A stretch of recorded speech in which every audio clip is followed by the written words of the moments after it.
Kong Akop is recognized. Thank you, Mr. Chair. May I know if Mr. Vicente Bencalo Conanan is present this afternoon? Yes, she just took her oath. Would he be the same as Miss Pebbles Conanan? Yes Same. po. Your Honor, Yes. Thank you. I have here a sinumpaang salaysay. Paige, could you please present it to her?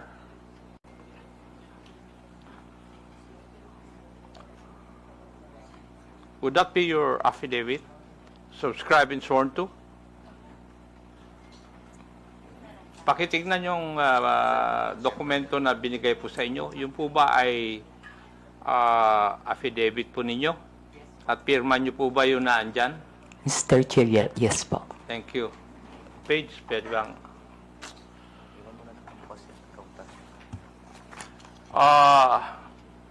Would you mind if I just call you Pebbles in this hearing? Mr. Chair, thank you po. Okay. Hate ko po yung Vicente. Okay. Thank you. Pebbles. Pebbles, tong sinumpaang salaysay mo ba is ginawa mo ba ito ng kusang loob at wala pong pumilit po sa inyo na gawin at pirmahan ito? Yes po, Mr. Chair. Thank you. May I proceed, Mr. Chair?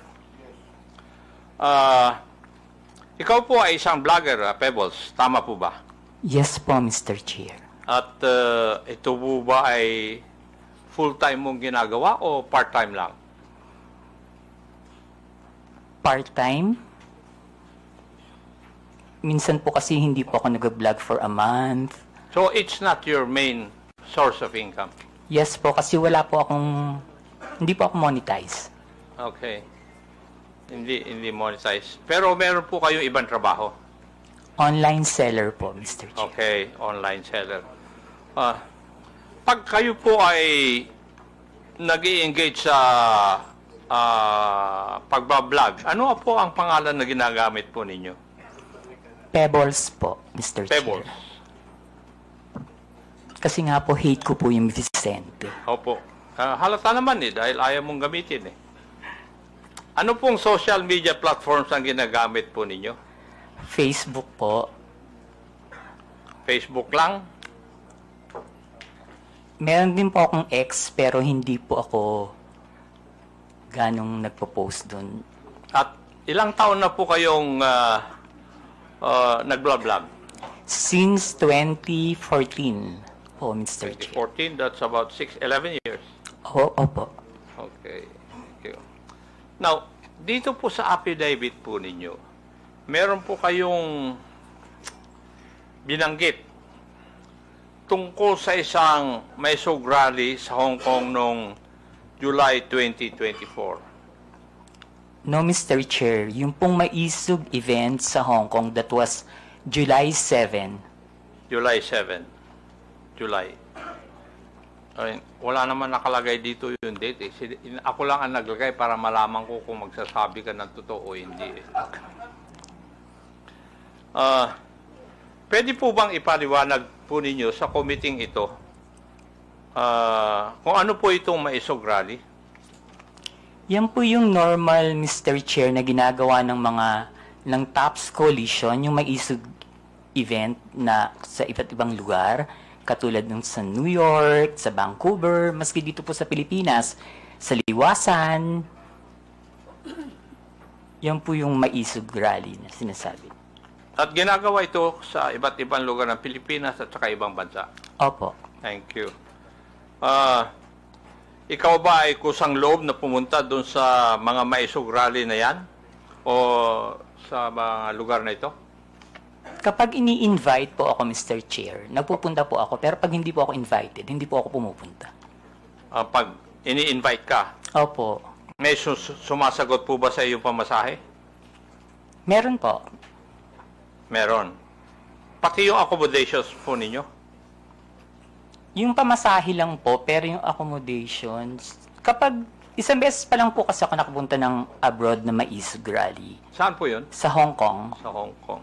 Doon po, yung friend ko po yung nag-sponsor sa akin ng airfare and hotel. At pwede ko po bang malaman, masabi po ninyo dito sa committee ito, kung saan ka nag-stay at saka ilang araw ka na natili doon sa Hong Kong?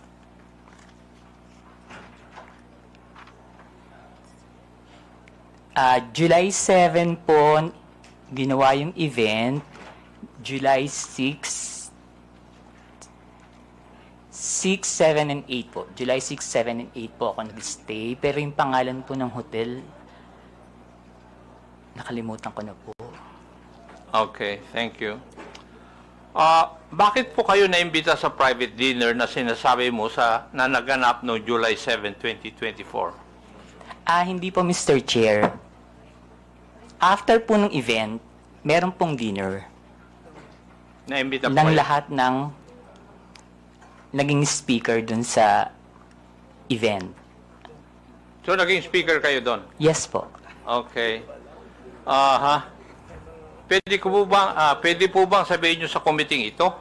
Sino ang nag-imbita po sa inyo sa event na ito? Actually, Mr. Chair, nung pagtapos ng event, tapos nakatayo na po lahat ng mga tao, nagpapapicture yung mga umattend, yung mga followers. Ang nagsabi po sa akin na merong dinner after is si Attorney Harry. Si Attorney? Harry Roque. Si Harry Roque. Siya rin ba nag-imbita na lumawak ka doon? Hindi po, yung pong organizer ng Maizog Hong Kong. Yung nag-organizer ng Hong Kong Maisog Rally. Sa tingin mo, ano po ang dahilan bakit ka inimbita doon?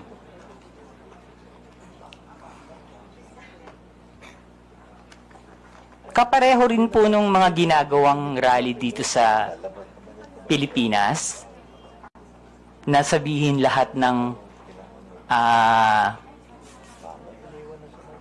ginagawa ng gobyerno na hindi namin gusto kasi that time kalaban po ako ng gobyerno. Liwanagin po natin yon. Kalaban ka ng gobyerno? Ano Opo. po ang ibig sabihin po ninyo sa ano po? kalaban ka ng gobyerno? Mr. Chair, Kayo po ba ay critic ng gobyerno? Yes po, kritiko yun. po ako. Kasi Opo, malawak po kritiko yung po ako. sinasabi po nyo na kalaban ka ng gobyerno. sorry, kritiko po ako ng gobyerno. Kritiko ka ng gobyerno. Okay. Meron akong meron pong binabanggit sa iyong affidavit na pagkatapos ng nangyaring maisog rally sa Hong Kong, ikaw ay naimbita na dumalo sa isang pribadong dinner kasama ng mga iba pro-Duterte vloggers at personalities. Meron akong ipapakitang litratong ito sa screen. Pakisagot lang pakisabi lang kung ito po ang sinasabi po ninyong dinner na nangyari. Yes po, Mr. Chair. Comsec, please flash the photo on the screen.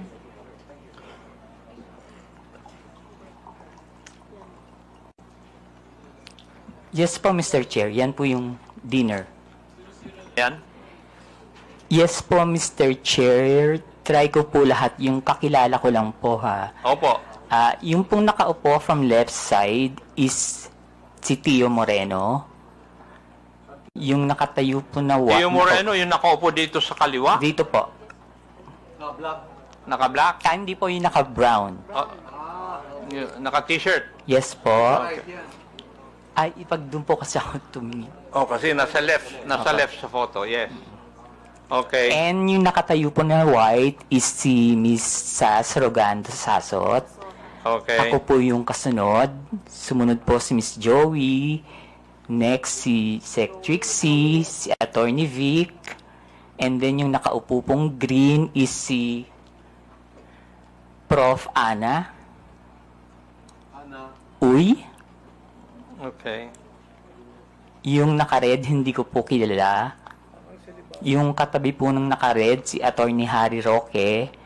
Yung nakatayo pong naka-black, si Daniel Long. Yung naka-green na nakatayo, hindi ko po kilala. Yung katabi ng naka-green, si Pam. Yung katabi ni Pam, hindi ko po kilala. And then yung pong nakaupo sa right, si Mr. Abines. Yung katabi ni Mr. Abines, hindi ko po kilala. Then si Attorney Glenn Chong and si Doc Badoy.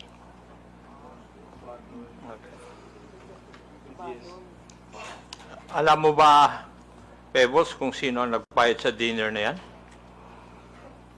Ang pagkakaalam ko po si Attorney Harry. Attorney Harry Roque. Okay. Punta na tayo dun sa laman ng iyong affidavit.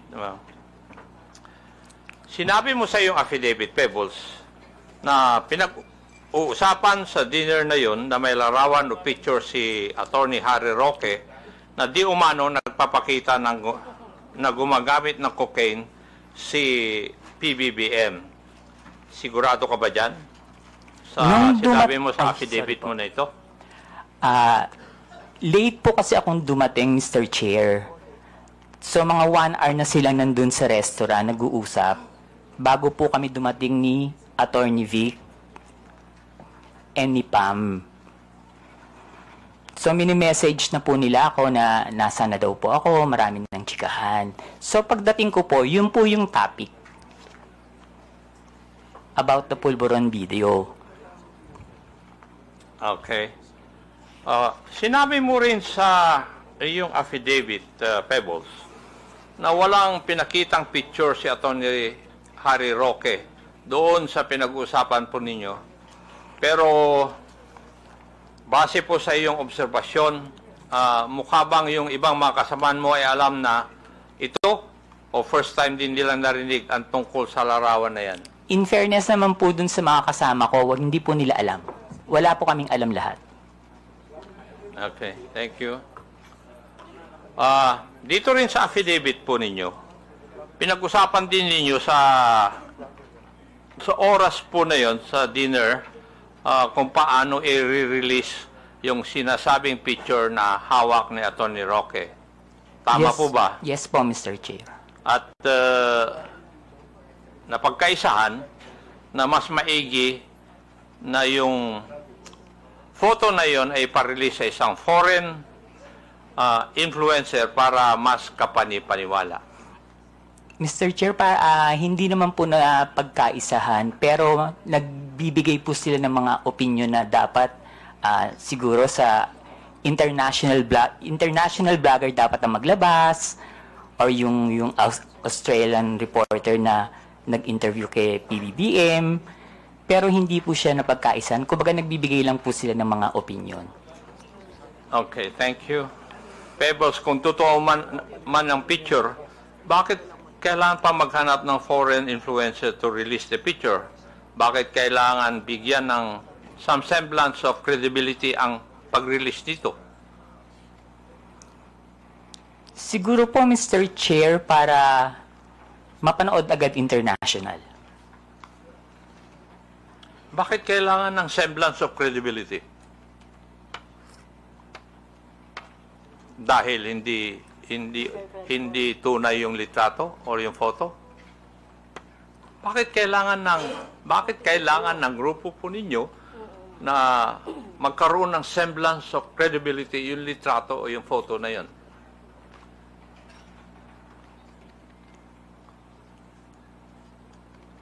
Hindi ko po... Kasi that time po, Mr. Chair, nakikinig lang po ako. Hindi po ako nagbibigay ng opinion na ilabas ng international blogger. Nakikinig lang po ako sa kanila. Wala po akong binigay na opinion na, sige, ilabas mo, dapat ilabas siya ni ganito, dapat ilabas siya ni ganyan.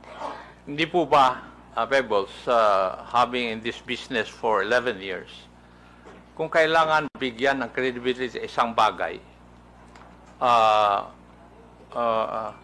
yun ay dahil yung isang bagay na yun ay alanganin. Yung bang pwedeng hindi totoo? Yes po, Mr. Dahil Chair. kung totoo yun, hindi nyo na kailangan na bigyan ng credence o credibility. Yes po, Mr. Chair. Yes, thank you. Sa iyong obserbasyon, Pebbles, sino ang nangunguna sa diskusyon nung oras po na yun? Mr. Chair, si Attorney Harry Roque po. Si Attorney Harry Roque. Now, pwede ko bang tatanungin, Pebbles, at that time na ikaw ay nag-vlog, ng panahon na yon, ikaw ba ay DGS? Hindi po, Mr. Chair. Ano po kayo? Pro-Philippines. Pro-Philippines. Wala po akong pinapanigan. Wala kayo pinapanigan. Hindi po ako BBM vlogger that time, hindi rin po ako DDS. Pero sa mga vlog ninyo, sumusuporta po kayo sa mga Duterte. Hindi po, Mr. Chair. Hindi. Okay.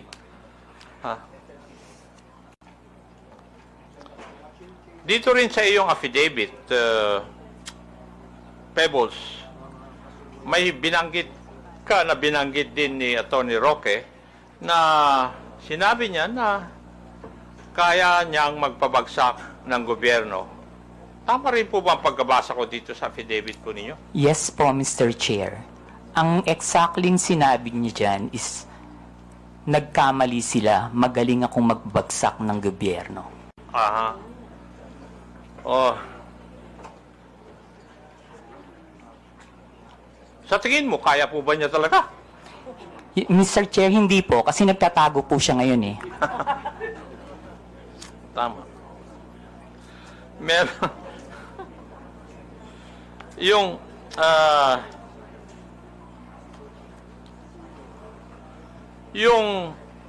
sa iyong interpretasyon, Pebbles, nung gabi na yon, kung ano man ang pinag-usapan nyo doon, specifically yung supposed photo na gumamit ng cocaine si PBBM ay parte ng plano na pabagsakin ng gobyerno ayon kay Harry Roque? Sa palagay ko po, Mr. Chair, party po yun ang plano ng gusto nilang pabagsakin ng presidente. Okay. Meron po bang ibang pinag-usapan pa nung gabi ngayon? Wala na po, Mr. Chair. Wala na. Okay. Now, meron ka rin binanggit dito sa iyong affidavit, yung may rally sa Vancouver, Canada. Dito po yata, inirelease officially, yung photo na pinag-usapan ninyo doon sa Hong Kong may rally. Yes po, Mr. Chair.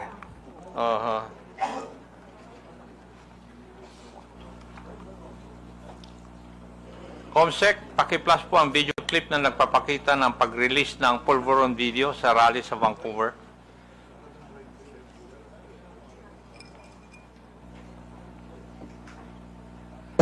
Yan ba'y epekto ng pulburon?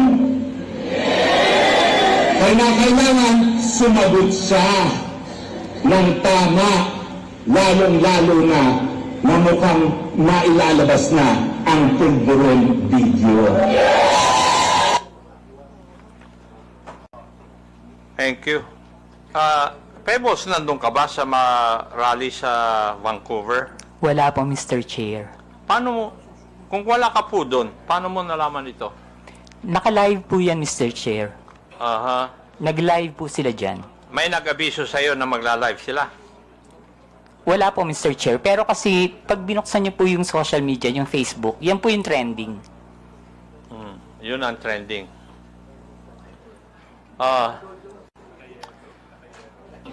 Pebbles, mapapansin sa isang video na si Atty. Roque mismo ang nasa entablado at nangunguna sa rally. Tama. Yes po, Mr. Chair.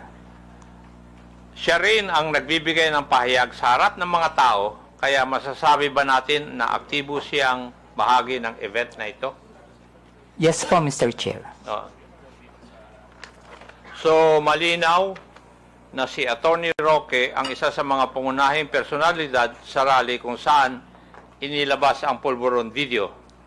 Yes po, Mr. Chair. At base sa video, siya mismo ang nasa sentro ng kaganapan. Tama rin. Yes po, Mr. Chair. Ngayon, ayon din dito sa iyong sinupang salaysay, isa sa mga dumalo sa Vancouver Maisog Rally ay si Maharlika. Yes po, Mr. Chair. Pwede po bang sabihin mo kung sino itong si Maharlika? Si Maharlika po yung isang vlogger niya taga-US. Taga-US. Ayon din dito sa iyong salaysay, parang alam na ni Maharlika ang nilalaman ng video bago pa ito may sa publiko. Bakit po ninyo nasabi ito? Paulit po, Mr. Chair. Ayon dito sa iyong salaysay din, parang alam ni Maharlika ang nilalaman ng video bago pa man ito may sa publiko. Yes po, Mr. Chair. Ano po ang basehan ninyo? Kasi noon pa po niya sinasabi na may video. Okay. Ayon sa iyong affidavit, sinabi mong nagpadala sa iyo ng mensahe si Maharlika bago pa man lumabas ang video na tinaguri ang pulburon video. Tama rin po ba? Yes po, Mr. Chair. Ano po yung nilalaman ng mensahe sa iyo? Na may video po at naka-green na damit si PBBM. Okay. At sinabi mo rin sa iyong affidavit, hinikayat ka ni Maharlika, nasakyan mo ang ilalabas na video. Ano po ang ibig sabihin nito sa iyong konteksto? Ang sabi niya po is, sakyan ko na lang. Kasi po, ang sinasabi ko po sa kanya is, nakakainis kayo, bakit kayo may kopya? Kami wala. So, bakit naman kaya sinabihan ka ni Maharlika tungkol sa video bago pa man lang ipalabas to?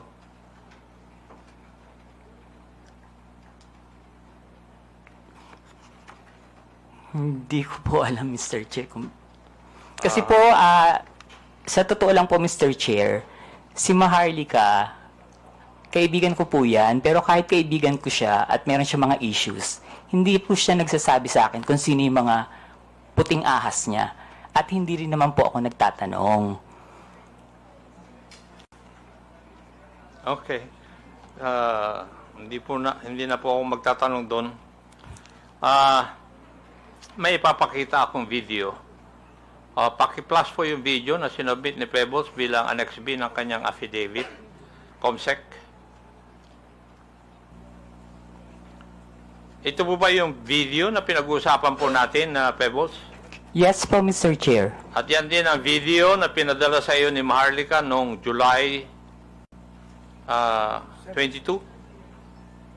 Yes po, Mr. Chair. Ito rin po ba ang tinaguriang pulburon video? Yes po, Mr. Chair. Pwede po bang ipaliwanag nyo sa akin? Ano po bang sinasabi o nakikita dito sa video na ito? Naggumagamit po ang presidente ng droga. Okay. Meron din dito sa iyong affidavit. Binanggit mo yung isang raw version at yung enhanced version. Pakipaliwanag po sa amin. Ano po ang ibig sabihin nito sa iyong affidavit?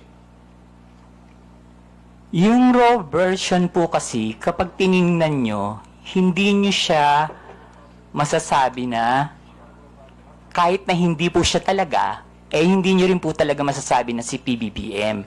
So, in-enhance po nila yung video para mas maging maliwanag at mas makita. Okay. Ang ibig nyo bang sabihin, na-edit yung video? Yes po, Dun sa Mr. Chair. enhanced, version? Maski po yung raw video, hindi po ako naniniwala na si PBBM yan. Ano po yung inyong basihan? Kasi Chairman, po, Mr. Chairman, can I? Pwede pakiulit yung sinabi mo kanina, Miss Kunanan? alin po, Mr. Chair? Yung indisi ano yun? Sino yun? Sa raw at saka enhanced version? Hindi po si PBBM yan. Indisi. PBBM, hindi po yan yung presidente. Thank you, Mr. Chairman. Ano po yung basihan po ninyo, Pebbles? Kasi po, Mr. Chair, hindi naman po talaga yun yung mukha ni PBBM. Noon ko po pa kasi siya kilala. And kung yung edad niya that time, kung titingnan po mabuti yung nasa video, kung 30 plus pa lang siya or 40, parang wala pa po yatang cellphone nun. Mhm. Okay.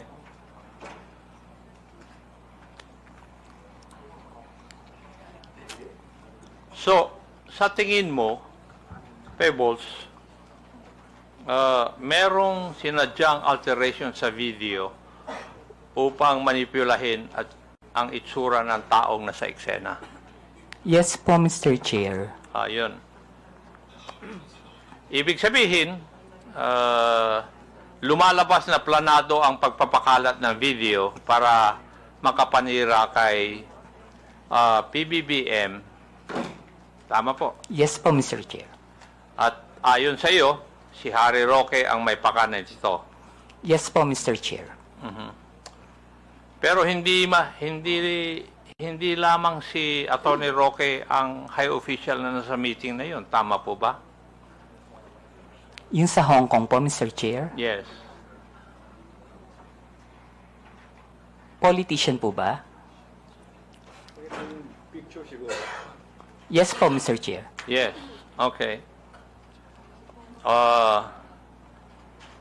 Huling katanungan, Pebbles. At sana masagot mo ito. Bakit ka nagsasalita ngayon at bakit ka pumirma ng isang affidavit? Para itama po ang mali. Para itama. Aha. Okay. Thank you, Mr. Chair. I would just like to manifest that yung Polvoron video, according to the Philippine National Police Cybercrime Office and National Bureau of Investigation, which have conducted a video spectral analysis, and these officers concluded that the tragic nuts and anti-tragus or parts of the ear of the man in the video did not match those of the PBBM. And there were also independent fact-checking organizations which conducted verification, conducting deepfake analysis insofar as the video is concerned, and all confirmed na hindi po si PBBM ang nasa video. Thank you at maraming salamat, Mr. Chair.